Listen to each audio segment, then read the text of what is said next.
Écoute, ça dépend. Il y a des gens que je vois une seule fois. Ces gens, je les aime pas parce qu'ils ne reviennent plus. Mais ce sont des gens avec qui on a réussi d'un coup euh, à éliminer, ben voilà, oui, bah oui, je peux dire, ouais, à éliminer des pathologies. Et que du coup, ben voilà, il y a plus besoin de venir. Et dans ma tête, je me suis dit, attends, il y a une pression intracrânienne au niveau de toute cette ceinture scapulaire, une pression qui compresse, bon, pourquoi pas le nerf oculaire, qui compresse tous les cervicales qui irradient au niveau des bras, accompagné des migraines. Donc il y a trop de pression. Et très vite, on découvre que cette fille, elle avait peur que les parents meurent. Elle a 21 ans. Elle réfléchit à ça tous les jours. Oui, oui, je vais voir quelqu'un quand j'ai besoin, quand je suis pas bien, quand je sens que ça coince, quand je sens que ça bloque. Oui, bah oui. Dans ma pratique, dans ce que je deviens et dans ce que je deviendrai, il y a quand même quelqu'un qui... Il y a quelqu'un, ouais, que... Ouais.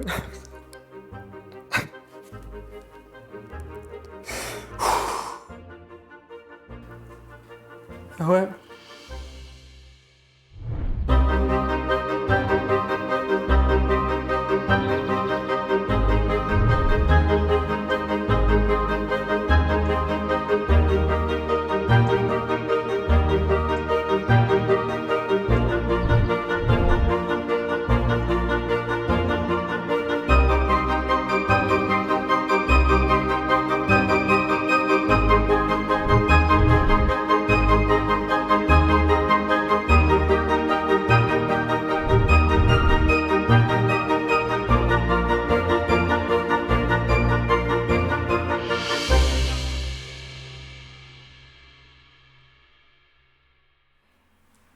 Et ta place à toi, ici dans ce monde? On peut appeler ça de place, ou trouver sa place. Je cherche à être bien dans mes baskets. Je cherche à être bien dans mon bassin. Après, si c'est ça, trouver sa place, pourquoi pas. Je me sens bien à aider les gens, je me sens bien à enseigner, je me sens bien à transmettre. Si c'est ça ma mission de vie, si c'est ça ma place, je ne sais pas. Ce qui est important, c'est se sentir bien. Ouais. D'ailleurs, en parlant de transmission, quel est le message que tu aimerais transmettre maintenant? Si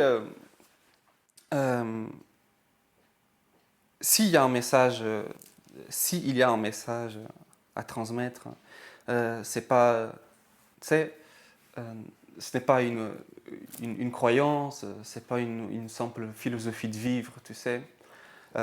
C'est ce que j'expérimente pour moi, mais c'est aussi ce que je fais expérimenter aux gens dans mes séances. C'est que quand on souffre, quand on a mal, quand on n'est pas bien, il faut impérativement chercher à l'intérieur de soi. Ce n'est pas à l'extérieur. Ce n'est pas l'autre. Quand je dis ça, je ne veux pas dire que c'est jamais les autres. C'est toujours soi, non. Mais que le premier pas, c'est, il doit être fait envers soi. Soit tout seul, soit avec quelqu'un qui a vraiment cette capacité, avec la personne, d'aller à l'intérieur de la personne justement pour comprendre, pour libérer, pour identifier. Et avec ce que j'observe, on n'a rien compris. Tu sais, on n'a rien compris, quoi. On n'a rien pigé, quoi. On n'est pas à l'extérieur, on est loin. On est loin. Et d'ailleurs, j'ai un petit, je ne sais pas comment je pourrais appeler ça, c'est peut-être une philosophie de vie. On appelle comme on veut, mais voilà, Dieu, le plan divin, quelque chose voilà, qui est en soutenu. Il a dit un jour, voilà, je vais cacher la sagesse, la réussite et le bonheur à l'endroit où l'homme il va jamais. Hein. Et du coup, il a caché ça sous la terre, hein, mais voilà, l'homme, hein, avec toute cette intelligence, il a découvert, il a fabriqué des machines, hein, il a découvert. Et donc Dieu, il a dit, ben, je vais chercher ailleurs, je vais cacher ça sous la mer. Hein, comme ça, il n'y a personne qui va là-bas. Hein, et puis l'homme, voilà, il a découvert un peu les sous-marins, la plongée. Il a dit, alors je vais cacher un endroit où, hein, eh ben, dans les nuages. Et voilà. Et l'homme, il a fait les avions. Et Dieu, il s'est dit, je vais cacher ça à l'endroit où définitivement, ils vont jamais à l'intérieur d'eux. Et voilà, aujourd'hui, on vit des souffrances atroces dans les couples,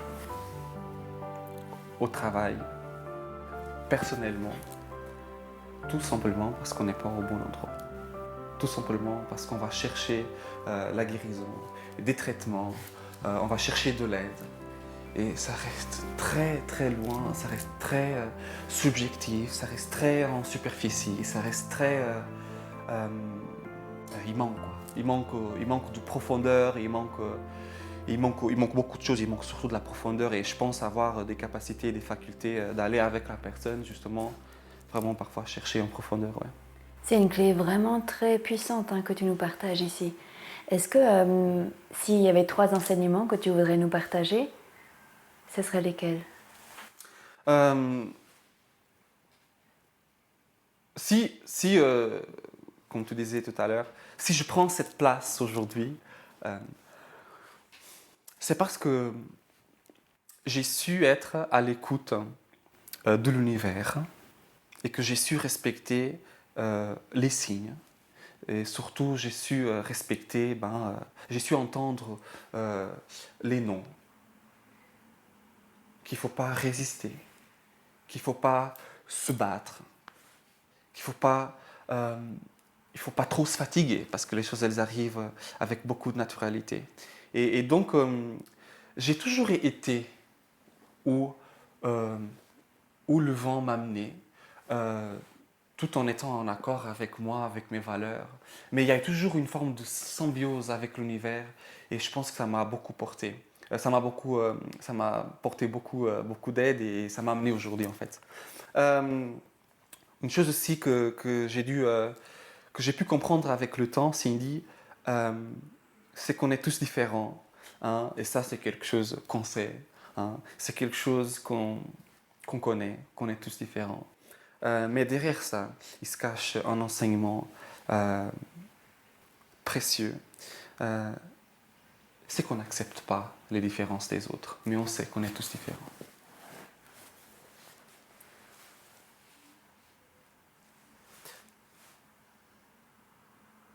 On sait qu'on est tous différents. Oui, tu vois.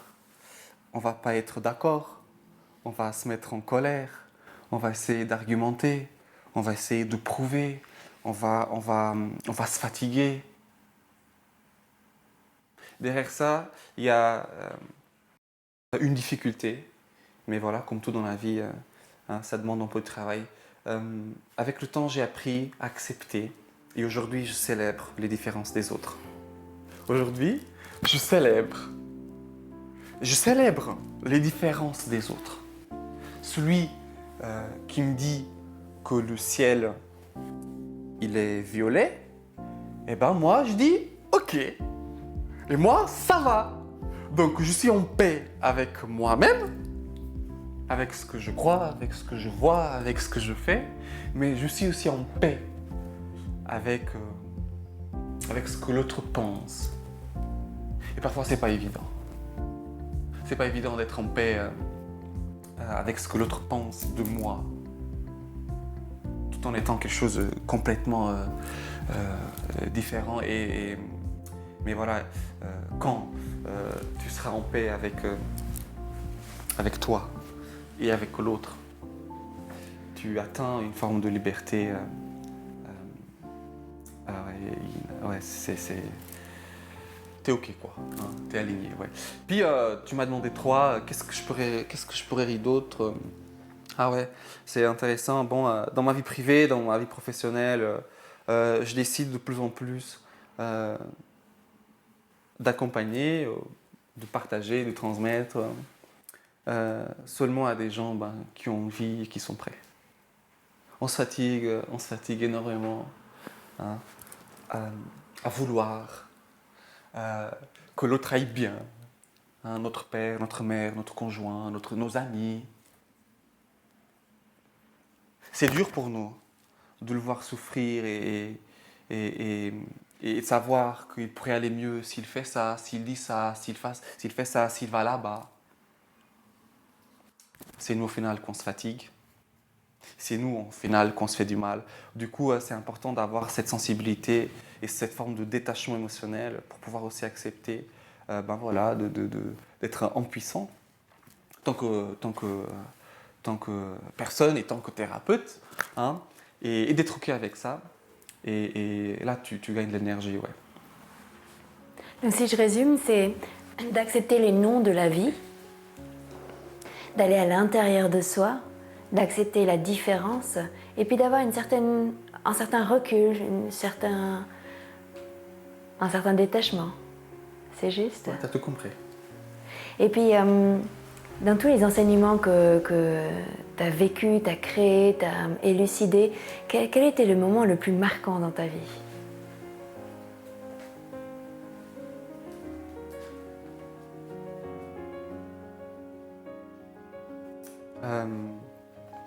Oui, je pense que c'était quand j'ai été accepté pour faire ma formation d'assistant infirmier, quand j'étais engagé, voilà, quand j'ai été accepté pour faire. Donc, je te rappelle que j'étais en Suisse il n'y a pas longtemps, ça fait seulement 2 ans.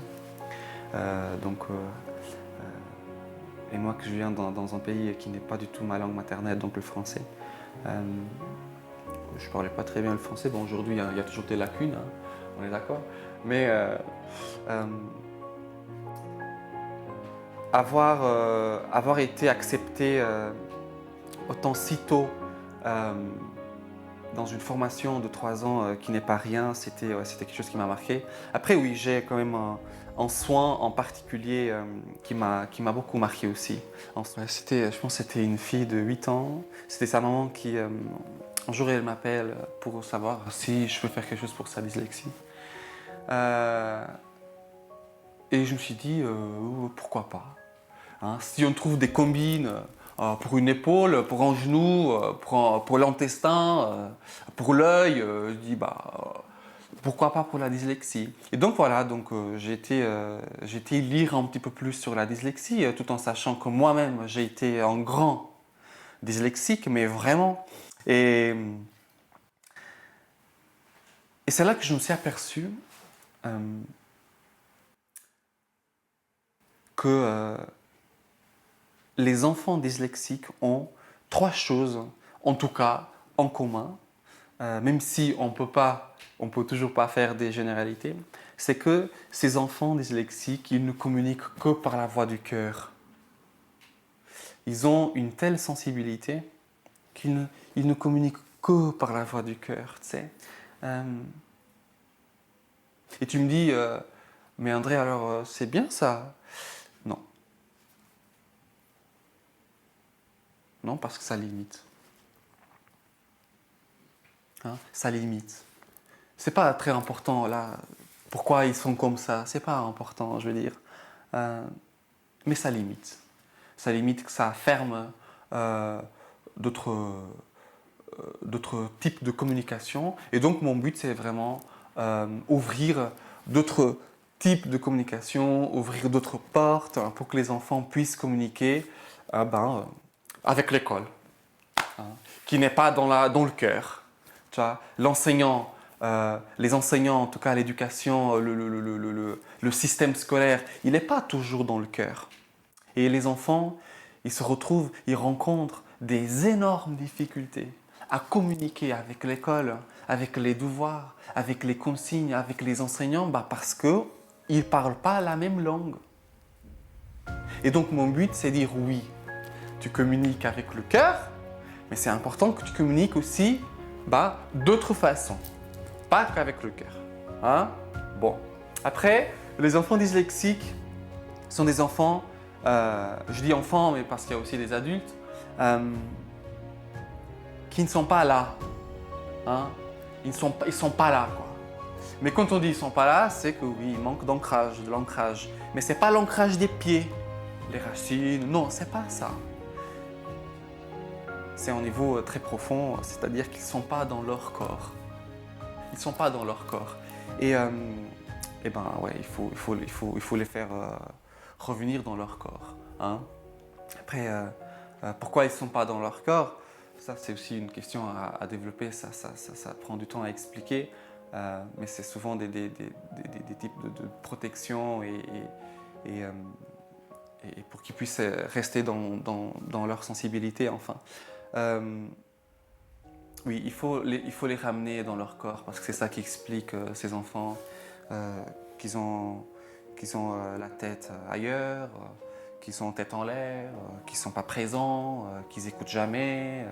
On les dit des choses 14 fois, ils n'écoutent jamais. Les parents ils se fâchent, l'enfant il pleure.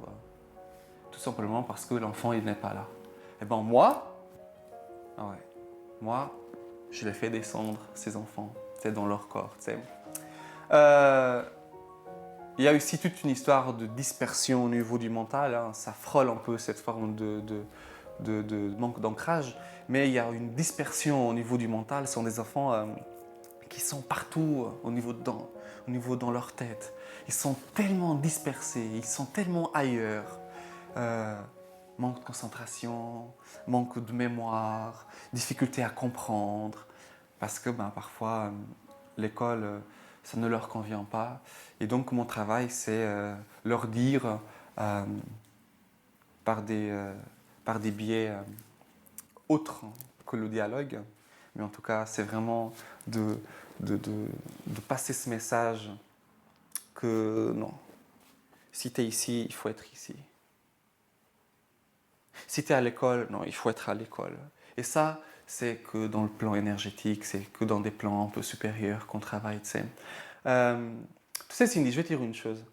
Tu sais pourquoi cette séance avec cette fille, ça m'a marqué? Parce que la mère, elle m'a fait un vocal 4 semaines plus tard, un vocal de 5 minutes. Je peux te dire que 5 minutes, c'est loin. 5 minutes devant Netflix, ça va. Mais 5 minutes devant un micro-ondes et 5 minutes devant un message vocal, c'est long. Et ben moi, j'ai pleuré.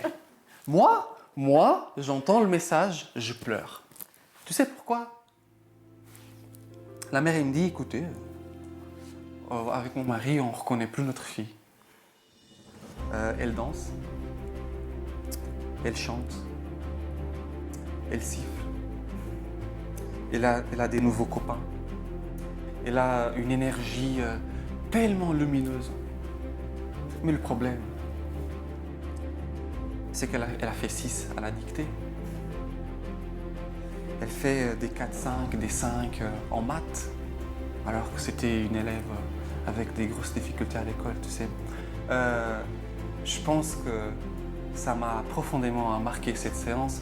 Forcément, une maman qui voit sa fille avec ces changements, ça va forcément parler autour d'elle. Et depuis ce jour, je consulte énormément d'enfants, pas seulement pour la dyslexie, où il y a des grands et des très bons résultats, mais des enfants tout court. Et c'est une population que j'adore. Et donc voilà, donc pour dire que cette séance, elle m'a beaucoup marqué. Ouais. Waouh, magnifique. Vraiment, c'est génial ce que tu fais. C'est tellement puissant, marquant et sensible en même temps. D'ailleurs, pour tous ceux qui nous regardent maintenant, comment ils font pour se connecter à toi, t'appeler, prendre une séance? Donc moi j'ai un site, casanova-andré.com. La santé autrement, donc ça c'est vraiment ma marque, la santé autrement, où ça englobe justement autre chose que ce qu'on connaît un peu comme ça. Hein. Et puis ouais, donc il y a un peu tout sur le site. Après les gens peuvent me contacter par message, par mail, par téléphone. Et lorsqu'ils te contactent, c'est uniquement pour venir ici ou est-ce que tu peux faire aussi à distance ou par vidéoconférence? Alors oui, le présentiel, il est extrêmement important pour moi parce que déjà le lieu, hein, il y a beaucoup de choses qui se passent dans le lieu et avec la personne, ben, il y a toute une énergie relationnelle qui est très très importante ben, pour le traitement, pour le suivi. Je fais moi-même ben, des soins à distance et par visio. Dans un premier temps, oui, il y a des soins où on fait par visio, mais que pour la suite, pour une suite éventuellement, c'est important de se rendre à Saint-Maurice euh, voilà, pour voir un peu plus de près ce qui se passe. Ouais. Génial. Et puis, est-ce qu'on peut déjà en parler? Tu me disais éventuellement qu'il y a un projet de conférence ou d'événement assez grand. Alors, tu sais, avec, avec ces petites années de pratique, euh, je sens, je vois autour de moi qui, euh, qui a beaucoup d'impact, hein. Ce qui est très beau, ce qui est vraiment très beau. Euh, et je me suis dit, mais si, enfin, je me suis dit, pourquoi pas impacter, pourquoi pas passer le message, pourquoi pas faire à une échelle un peu plus large. Donc oui, je suis en train de voir comment je peux mettre en place euh, des conférences, des événements, des séminaires, justement aussi pour apprendre, mais pour pouvoir transmettre, écouter, partager. Voilà. C'est une des raisons pour laquelle on se voit aussi aujourd'hui. Oui, on peut le dire, on peut le dire. On peut le dire que le but, le but de cet échange, dont je te remercie d'ailleurs, euh, c'est de faire comprendre aux gens qu'il y a, qu'il y a des gens, qu'il y a des professionnels de la santé qui sont vraiment impliqués dans le soin et que l'aspect émotionnel, il entre en ligne de compte et il est aujourd'hui actuellement presque invisible pour la médecine, pour la science, où il y a pas assez, où on ne donne pas assez d'importance, alors qu'il prend une place énorme. Et à partir d'aujourd'hui, quoi d'autre est possible? Le champ de la possibilité, pour moi, il est propre à chacun. Il est fait, il est fait de choix, mais pas seulement. C'est important aussi savoir saisir les bonnes opportunités qui ne tombent pas toujours du ciel, mais quand elles sont là, c'est important de pouvoir les prendre, les garder et savoir les explorer. Wow, merci André. Merci pour ce partage. Merci à toi Cindy. Voilà.